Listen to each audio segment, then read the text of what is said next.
All right. It looks like we are live.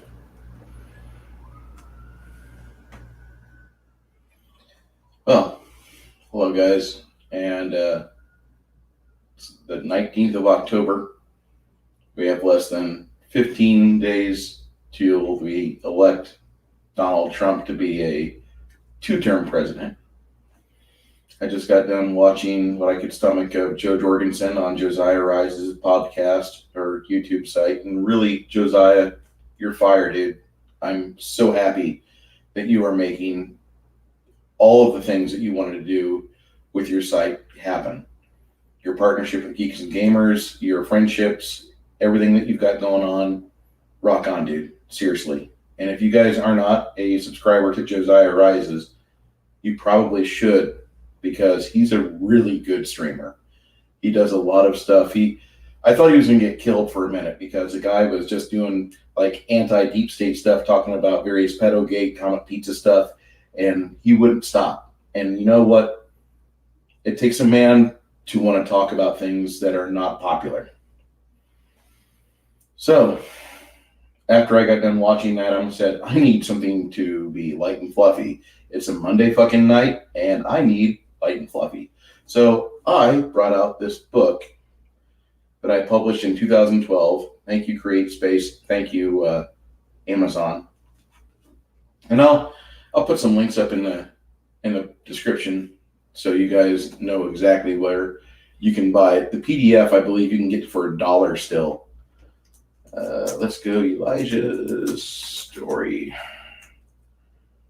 shift. Hey, there it is. Bam. Ooh, Kindle is only $4. $5 before credits. Arrgh. All right.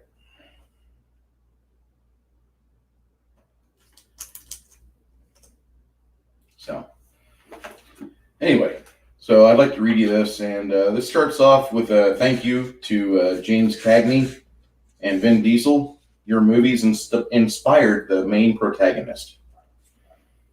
Tuesday, May 28th, 98-second Genesis, 11:12 a.m. Independence, Missouri.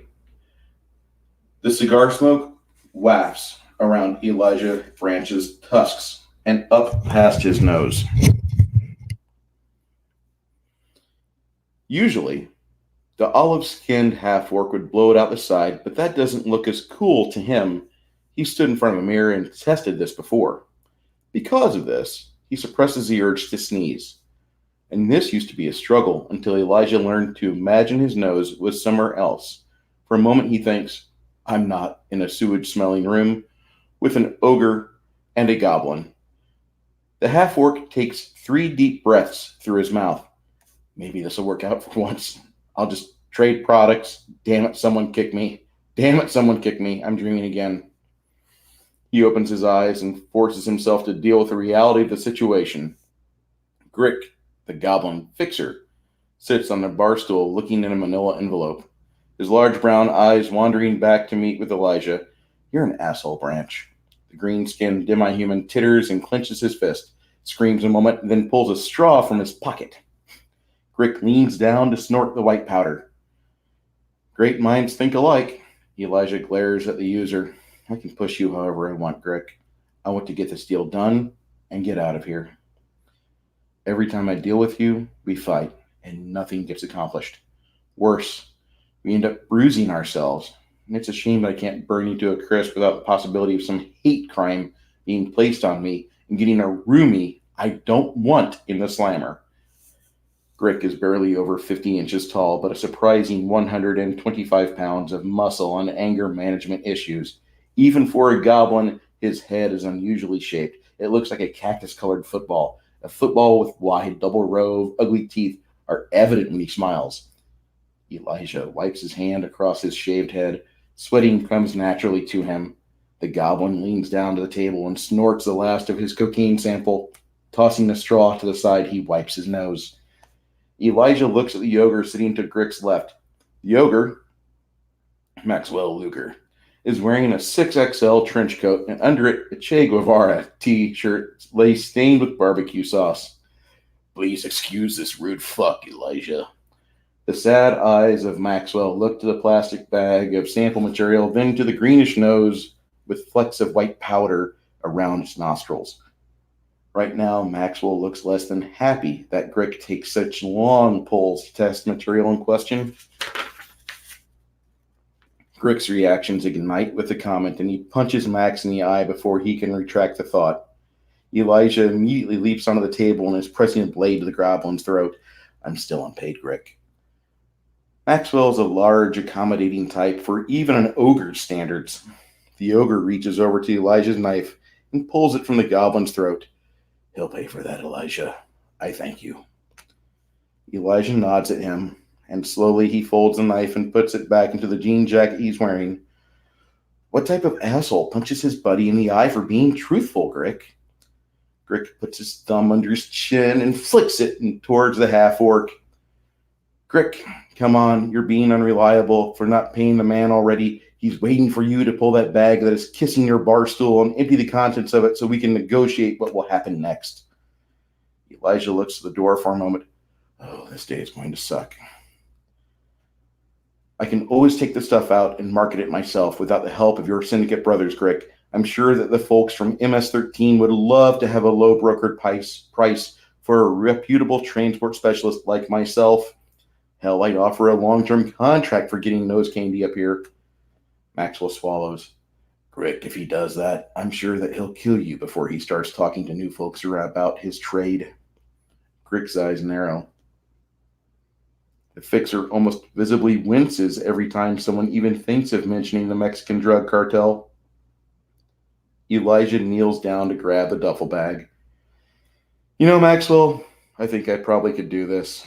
The plaster to Elijah's right explodes outward. A hail of large caliber bullets rip through the plaster wall, screaming like banshees, and hit Maxwell in the chest with a 7-inch spread.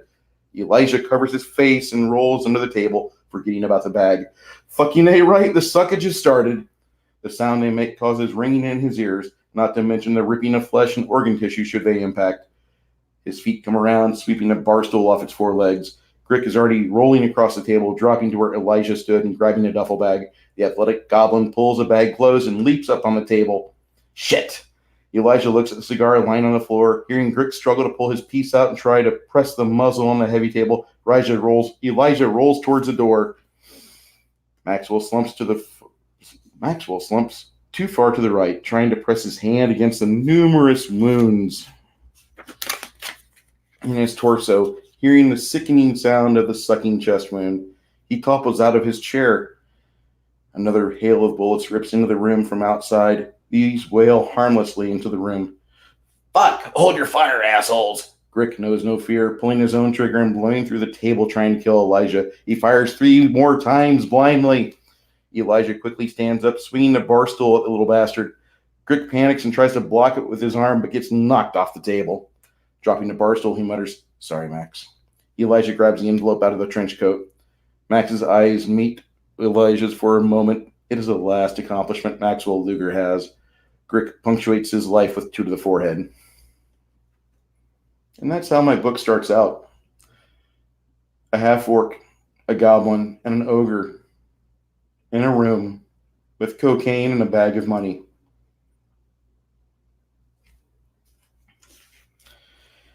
This is a work of fiction.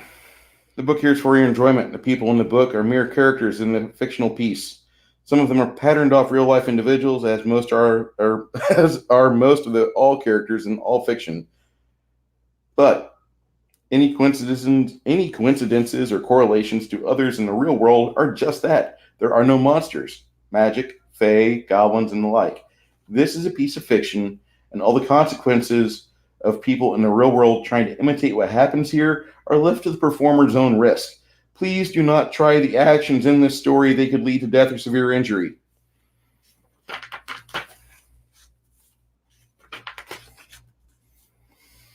And I have a few pages dedicated to the cast of characters in the book. 11:13 a.m. Shit! Elijah dives out the conference room and into the ancient machine shop. Grick thinks on it for a moment. I can just get away and kill him later, or I can cash his ticket and everything in the deal now belongs to me. Get out of there, you little green bastard! A woman's voice comes through the many bullet holes in the structure. Her coarse voice sounds like she eats a carton of Lucky Strikes on a daily basis. The door to the back dock busts open. A human woman with a savannah green fey tinge of hag blood, wearing coveralls and holding an AK-47, sees only Grick. Come on, Grick. Her white hair is pulled back into a ponytail to show her pointy ears. I have business to attend, Sasha. Grick growls, heading after Elijah. The cacophony of her deep voice follows him. Fuck that! We're leaving. If I have to burn down this building to get you in the car, then so be it. She pulls a half-full bottle of Aristocrat from her back pocket, and after taking a long swig from it, tosses it nonchalantly into the room. Opening a matchbook, she follows it with a lit match. It extinguishes itself on the plummet into the room. Sasha makes sure she has a full clip and then slaps it into place. Spraying the room, she hopes for sparks to ignite. Grick barks from around the corner. You stupid whore, what the fuck are you doing? Grick looks away from the meeting room, his hand cupping his mouth, amplifying his voice while he's shouting at her. When he pulls his head back into the gloom, he has no time to duck the socket wrench. Ow, fuck! The fresh wound in his cheek sends rivulets of blood down his face. Elijah's not in the garage, he notes. You're not only an asshole, Branch, you're a coward! Want a shot at the title, you little roided out shit? Branch's voice rolls through the garage in a taunt. Grick bounds through the cafeteria looking for wherever his quarry may be. You bitch, I'll fucking come! He stops when another hail of bullets from Sasha rip through the building. Sasha, I'm not talking to you this time! Grick bounds through the cafeteria looking for wherever his quarry may be. You bitch, up! Behind him, a lone spark sends old flammable liquids into an instantaneous fireball. Grick cowers with the flames starting to bubble up towards the ceiling. Out of the corner of his eye, he sees something headed his way. It clangs off the wall and loudly rings when it hits the ground. It's a wrench. Grick is running off through the doorway, pursuing the half-orc. A second fireball of old petroleum gives the goblin a little lift to his trek. The inertia sends him right into Elijah's clothesline, sending him sprawling on his back. Another figure enters the cafeteria from the entryway. It is the woman with her large rifle leveling it while he dives out of the way. Elijah scrambles to his feet while she squeezes the trigger. He tries to cover his ears while he evades her wailing salvo. Little bullets. Little hag blood's bullets. Little faces on them. As Grick stands up, he gets one round of 3 in the right shoulder, blowing clean through. Ah! He falls over screaming.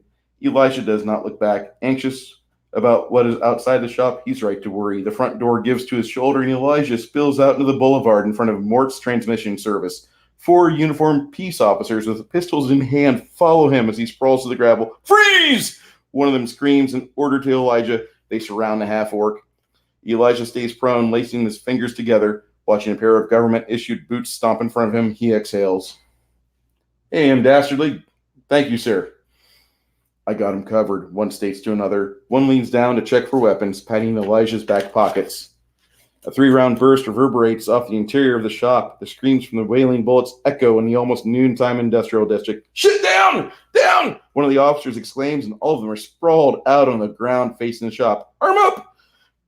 They crawl to the trunks of their interceptors. Sasha is in the doorway, rips through 2 of them with gunfire. The bullets scream victory when they punctuate lives.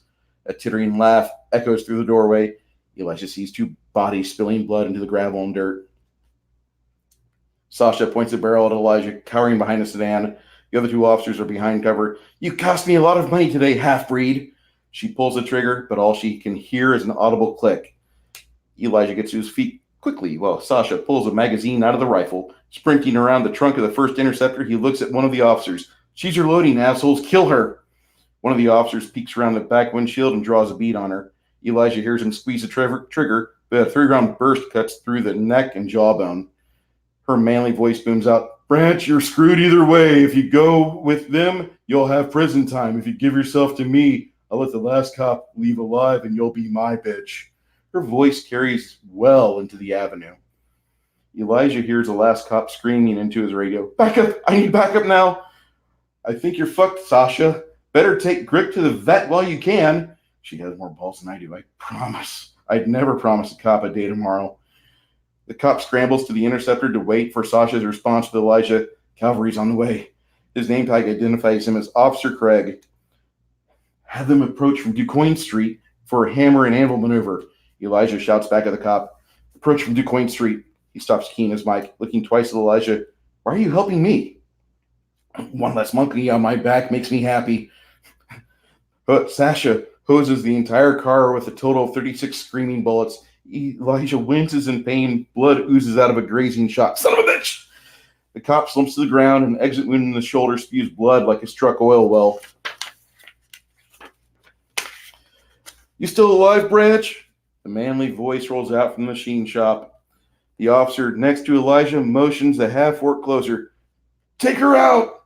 He hands him his service pistol before he has no more strength to hold it. Elijah takes it and swivels to aim through a blown-out window. Under his feet, the broken glass is splintered and splattered with his own blood. Sasha hears the report 2 times, dropping her to the ground. Blood is gushing through her overalls. Fuck! She feels her bowels release, and a rusty taste fills her mouth. Dropping Yake at her feet, she tries to shake the feeling of the cold from her, but she loses her balance. Slipping the clip out, the half-orc notes the hollow point in the clip. He slaps it back in place before he stands up and puts one more round in her, scoring a second wound in the woman, this time through her face and tearing a chunk of cybernetic implants in her medulla oblongata, exiting her skull. Dropping the pistol in the dust next to the cop, he acknowledges him with a thanks. He makes his way to the street, looks both ways, and heads to the warehouse across the pavement. The adrenaline helps him move, along with other mitigating factors. In the warehouse, he enters the restroom. His jeans are sticky with blood. Pulling him down to inspect the wound, he sees that the wound isn't so bad as it could be. His olive-colored flesh is suturing while he watches. The faint, shrill sounds of sirens approaching outside pull him away from watching the miracle of biomedical transfusions. I hate doctors, but I do love what correlations can happen with a few master's degrees at Oxford, and I like my troll blood. He pulls his jeans up, washes his face in the sink. Running his hands down his cheek, he sees a sliver of glass protruding from his jaw. You okay? A supply clerk in gray overalls is standing behind him. The door closes behind him with a soft, repeating thud, thud, thud, thud. Yeah. Elijah steps past the gentleman. You have a good one. He yanks the glass free from his chin. Is that blood on your pants? The clerk follows him into the dock area. Tranny fluid. I'm fine, really. Elijah steps outside to the dock with the clerk still behind him. Were you over there? The sound of the dock plate being reset clangs throughout the room. One of the warehouse workers hangs a T-handle on the hook, closing the door. No. Trying to act casual on this day, Elijah steps up to get in the park box truck. At the dock, his hands betray him by shaking, so he clasps them together. You aren't our usual driver. I hope you didn't see the driver come in. Elijah notes the key in the ignition and turns it. The supply clerk steps up on the side of the truck. I'm positive this is not your truck. You're absolutely right. It belongs to the company on the side of the damn door. Now I have work to do. Elijah double pumps the clutch and places it in second gear. He looks at the clerk. Step off, or do you want my supervisor to know that this truck was delayed by a warehouse clerk? The clerk eyes him while stepping off. Pulling away from the dock, he waits for the interceptors to pass before he merges with traffic. Fillings in his mouth rattle like the diesel engine under the hood. He gets his stolen vehicle on the road and proceeds to the I-70 pilot truck stop. 3 blocks later, Elijah bites down on his lip, trembling and letting the shakes run their course. Coasting to a stop outside on the side of the road, he does not fight it. Thumbing through the AM radio, he listens for gospel channels. I know it's not my truck, God. I just needed a way to get the hell out of there, and it was the easiest way. I promise I'll not borrow this for too long. Marching off to war with the crown of Jesus. The radio responds, Holy shit, found it, and it's a goodie. Elijah starts making a joyful noise, akin to a frat boy performing at a keg party. Parking the box truck and letting it stay in idle, he presses his hand into his thigh, feeling like he's pressing into someone else's thigh, almost as good as new. Stepping out of the truck, he gingerly makes his way into the truck stop. A little more pressure on it as he steps into the breezeway of it's like new, at an open-air payphone. He keys the St. Louis area code. 2 rings later, he hears Anthony's breathing. Did you get what we need? Elijah pulls the envelope from his blood-stained jeans, making sure there's no surveillance around, no prying eyes. He fully faces the phone console and opens the package. He peers inside and sees a small fortune in product, lots of reds. Excellent, Elijah. There should be a around the way at the big box store that has your name on it. To Elijah's ears, this sounds good. His rate for delivering for Anthony or his family is 1%. That should be enough to pay off the surgery. Behind the phone faceplate, a camera sits, focusing on Elijah.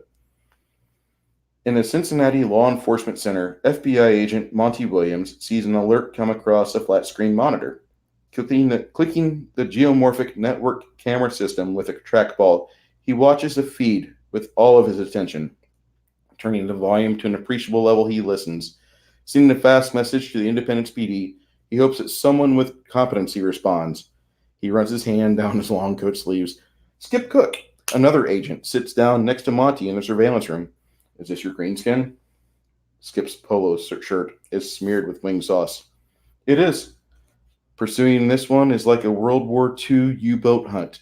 He'll pop up on a camera somewhere in the Midwest, stick around for a day, make a transaction, usually guns or smokes, and then poof, he's gone for months on end. So this is Elijah Branch. I think this is the first time that I've ever seen him up close. What is wrong with giving this to ATF? Skip rests his chin on his fists. Lots of reds, Elijah states after peering in the envelope. What is red to him? Monty eyes the monitor. Hardbox cigarettes? No, the envelope wouldn't have left possibly 3 out of 4 officers dead if it was just cigarettes. Monty slides hard copies of satellite photos to Skip. Whoa! Skip looks at the industrial area. The photographs clearly show the 4 officers laying in pools of blood. These were minutes ago? Are we going after this guy? I'd love to. He's more than a couple hours away. He's in the last moments of being visible, getting ready to duck down with the rest of humanity for months on end. Like always, I'm a day late, dollar short. Monty's inbox chimes softly in his head. He accesses an internal information bank. Agent Cook. It will be more than 18 minutes for an ETA to the specified location. Officers are securing the scene and tending to the wounded while trying to deal with a fire. Monty reads through the missive in his email. The convenience of having an embedded PDA would be worth rejoicing if the news it carried over half the time wouldn't be so negative. While Monty has this intercommentary, he's unaware of the angry faces he makes. Elijah gives a cashier at the truck stop the required amount for the hooded sweatshirt. As he ducks back into the restroom, he takes off his jean jacket and blood-splattered shirt, tosses them in the garbage. He shoves himself into a tight-fitting hoodie. Putting the hood over his head, he makes his way out of the building through the employee entrance. Pulling the hood over his head, he makes his way out of the building through the employee entrance. He does one last thing before he exits the building. He digs through a pocket and finds a thick portion of fabric with a pocket knife, tears it open. Inside, he finds a thumbnail-sized RFID chip, looks at it momentarily, tosses it in the trash, and grins around his tusks. He's a half-orc. Hey, Cash It Queen! Across the street, he looks for a Volkswagen that will take him out of the area. Sure enough, in the second to last row of the cars, a white VW Bug sits. Elijah's pest control service is emblazoned on the side and the hood of the compact car. Keys are sitting on the driver's seat with a manila folder on the passenger seat labeled Places to Go. Elijah checks the folder first. A pile of receipts of pest control service over the last 3 days makes his head spin. He sets the folder back on top of a folder labeled Hazmat.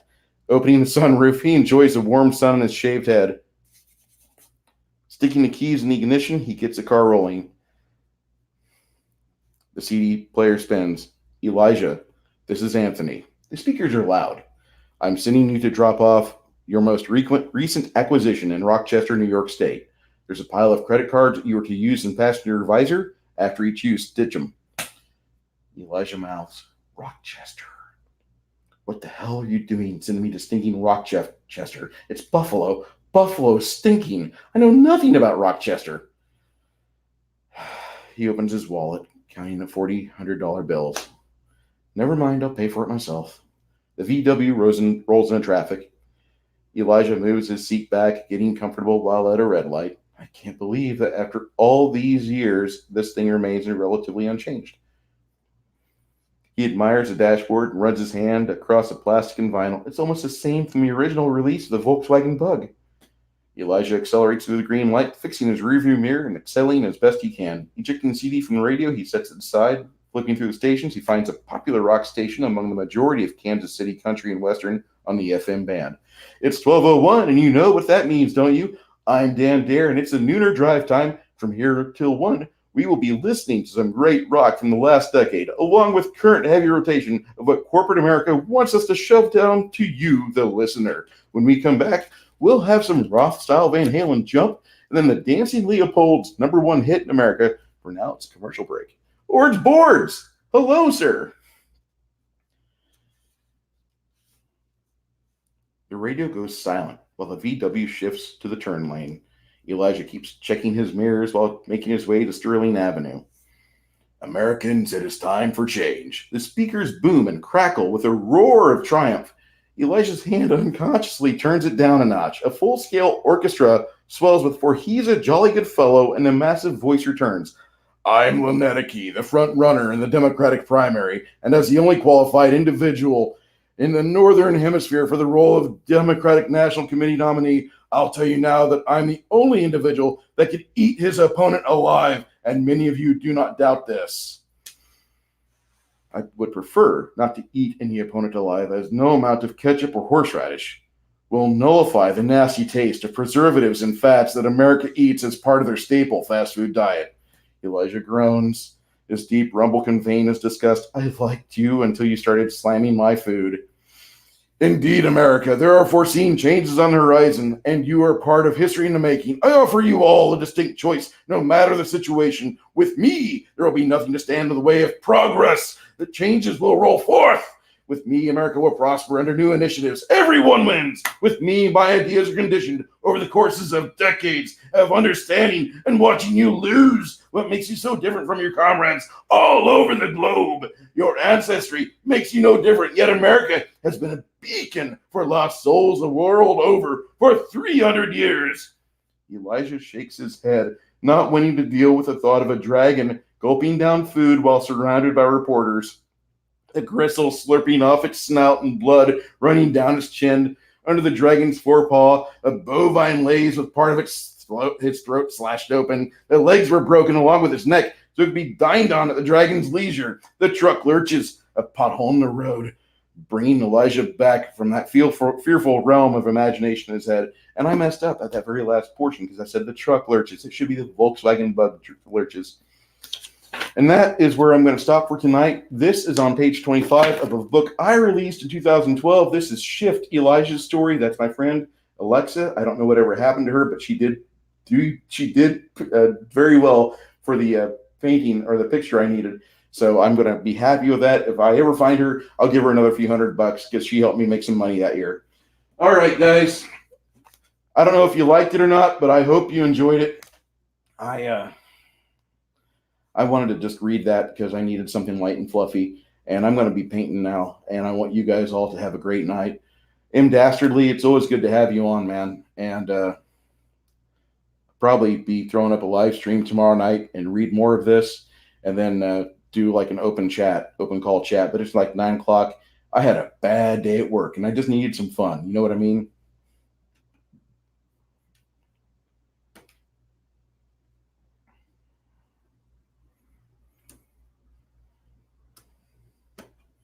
There we go. Once again, I just wanted to say that I do support you guys that are involved with military or law enforcement, any sort of civil service that involves you risking your ass to help out people alongside you. I feel for the nurses that are involved with this medical situation America's got right now, but I'm not going to buy into the fact that we need to have fear porn out there. America's going to be America. And you should be American if you're an American. If you're from another country and you don't have the things going on you want, I really feel for you, and I want you to have the most freedom you can have. Did I hear correctly that that lady sounds like she eats a carton of cigarettes?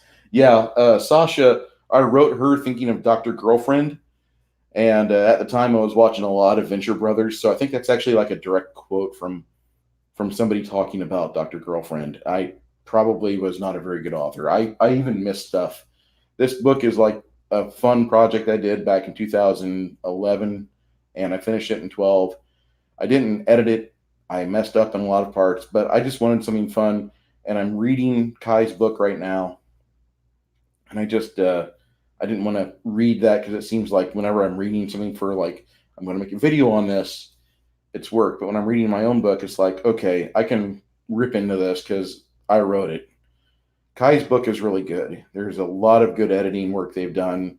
And I've got to say that if you're looking for a very good, very well written science fiction or space opera book, uh, Space Crime Domino by Kai MFS.